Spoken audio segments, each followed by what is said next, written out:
They are the people you might not immediately think of as victims in the opioid crisis. We're talking about children growing up in broken families, and then the grandparents having to step in and be a parent all over again. Only on 5 tonight, Megan McRoberts introduces you to local grandparents making it work for their kids.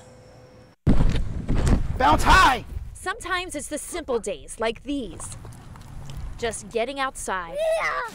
All together. Where'd Landon go? That are the best for quality time spent with family. I love you. Who's got the best sugar in the whole world? That's right. Especially for the Graves family. Come on, big boy. Since they've all been under the same roof for only a few years.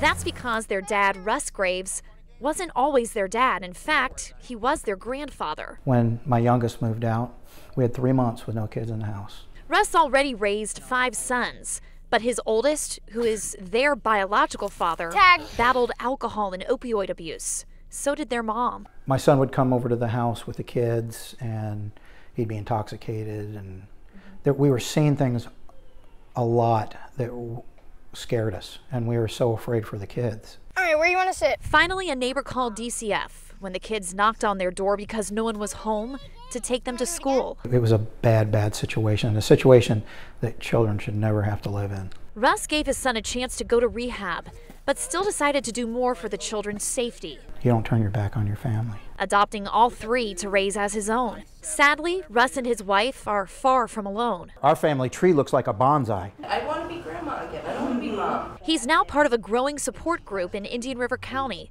helping the growing number of grandparents having to parent all over again because of drugs. I'm going to be 73 when he graduates high school. How old are you going to be? I'm going to be 67. They're helping each other navigate the financial and emotional toll this takes. I retire in 2 years. This is not what I thought retirement was going to be. Russ knows he won't be an empty nester again for years. Okay, throw it that way. But just knowing these kids are safe is worth it. Megan McRoberts, WPTV News Channel 5.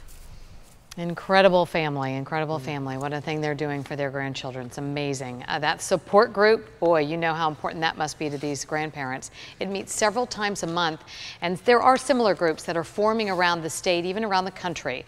We're glad to report that Graves' son is doing better and regularly visits the children at their home to spend time with them.